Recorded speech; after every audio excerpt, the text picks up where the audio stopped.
মদন মিত্রর এই ঋতব্রত তৃণমূলে যোগদান করা নিয়ে শ্রমিক ভট্টাচার্য বিজেপি রাজ্য সভাপতি কি বলেছেন শুনুন।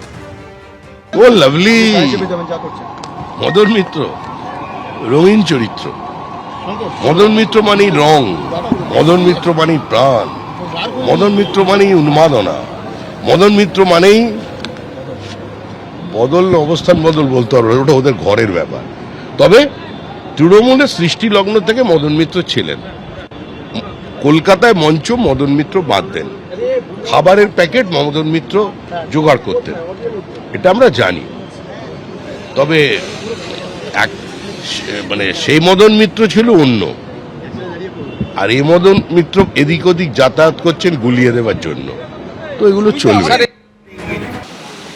তৃণমূলের অবস্থা যদি এখনই হাল ধরা না যায় তাহলে ভবিষ্যতে কোনোদিন বিজেপিকে হারানো যাবে না। ওই অভিষেক ব্যানার্জিকে দিয়ে বিজেপিকে হারানো যাবে না। ওই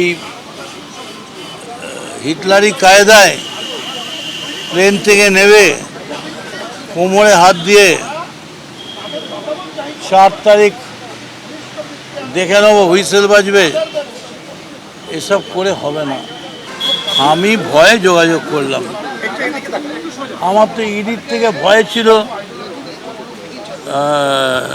এবি বেশি। ইডি ধরলে তবু কথা বলে জিজ্ঞেস করবে, ওখানে এবি কখন কোথায় তাড়িয়ে দেবে, কি করে দেবে ভগবান জানে। আর আমি ইডিকে, অভিষেক বন্দ্যোপাধ্যায় জীবনে যায়নি, আমি 27 মাস জেলে ছিলাম, পার্টির বিরুদ্ধে বলিনি,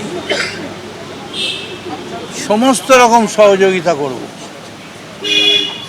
যা বলবে তাই করব। প্রমাণ করুন যে মদন মিত্র টাকা নিয়ে চাকরি দিয়েছে, মদন মিত্র গয়না নিয়ে চাকরি দিয়েছে। ওই টিম এই টিমের বিষয় নয়। আমরা বারবার যেটা বলেছি যে আমাদের লড়াইটাই হচ্ছে ইন্ডিভিজুয়াল কাল্টের বিরুদ্ধে।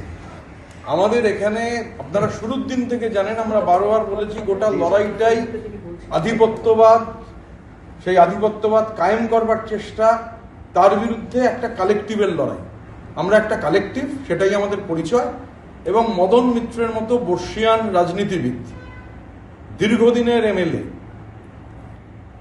প্রাক্তন মন্ত্রী, এবং ওই যে মদনদা বলছিলেন, মদনদা এখান থেকে যে বললেন না, হেঁটে যদি যান নিউ মার্কেট পর্যন্ত কেউ ডিম ছুড়বে না। আমি গত 3 দিন ধরে এখান থেকে পেছন দিয়ে হেঁটে হাইকোর্টে যাচ্ছি, দোতলায় উঠছি, নেমে আসছি, কোথাও কোনো ডিম ছোড়ার ব্যাপার নেই। এই কালেকটিভের যারা হেঁটে যাবেন কোথাও ডিম ছোড়ার ব্যাপার নেই।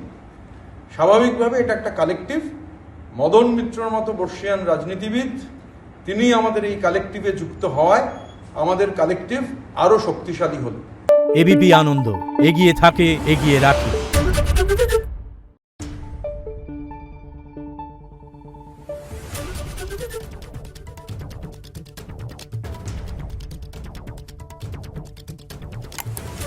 Thank you.